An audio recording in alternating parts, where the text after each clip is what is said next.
Friends, welcome to the Word on Sunday, a platform to reflect and pray with the scripture readings of every Sunday.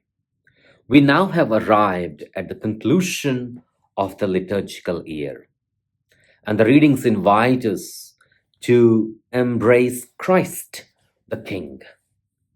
Pope Francis, in his homily on the Solemnity of Christ the King in the year 2021, said, and I quote, Christ is not like other kings. Christ is the king for others. End quote. All the three readings give us this profound invitation to embrace Christ the King and his path of life and his path of the cross. Charles Colson, legal counsel for President Richard Nixon, once said about Christ the King, quote, all the kings in history sent their people to die for them. I only know one king who decided to die for his people, end quote. And that is Christ the King we celebrate today. Each of the readings depict the enthronement of Christ as the Messiah King. When Jesus acknowledged his royal identity before Pilate, he insisted that his rule is not of this earth. It's not like the other kings. The readings emphasize that while Jesus was not recognized on earth, he is recognized in heaven with power and robed in glory.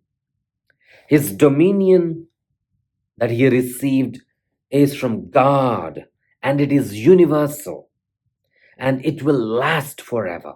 The word dominion. He is the dominus. He is the Lord. He is the King. And every eye will behold his glory.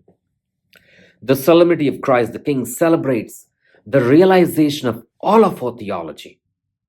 This is how the readings are built throughout the year, leading to this great culmination in us embracing Christ the King and his enthronement as he is robed in majesty and glory. The point is, they point us to Christ, the Alpha and the Omega, as we read in the second reading from the book of Revelation. So Christ the King is the Alpha and the Omega, the beginning and the end, and everything in between.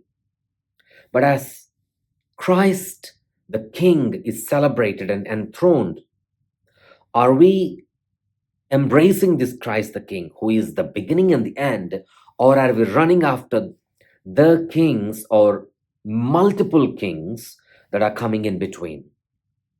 The battles have been won. The triumphant warrior is now enthroned above the heavens. And Christ's kingdom is of truth and life, justice and peace, and holiness and grace. Truth and life, justice and peace, and holiness and grace. Now we don't stand away from him in fear and trembling, but we are accepted.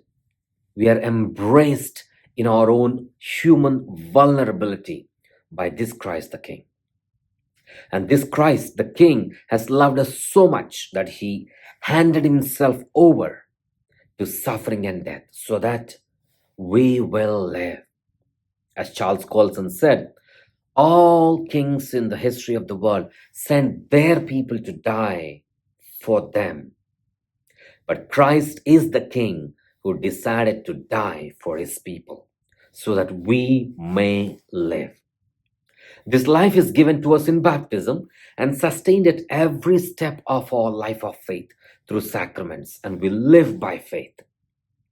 Today, we look at Christ the King and his glory being robed in majesty. And as we embrace God, we will sing the praises for this King. And like Pilate asked, question is being asked to us. Do you say this on your own, that Christ is the King, or others have told us about this? May we grow in this conviction not being told by others, not being forced upon by others, but we recognize Christ is the King of our lives. He is robed in glory and majesty. He is the Alpha and the Omega. He is the King who did not send his people to die for him, but he is the King who died for his people so that we might live. As Pope Francis said, Christ is not like other kings. Christ is the King for others. May we embrace this Christ, the King of our lives, the Alpha and the Omega. Father Praveen Lakkisetti, here at Holy Trinity Catholic Church in San Antonio, Texas. Thank you and God bless.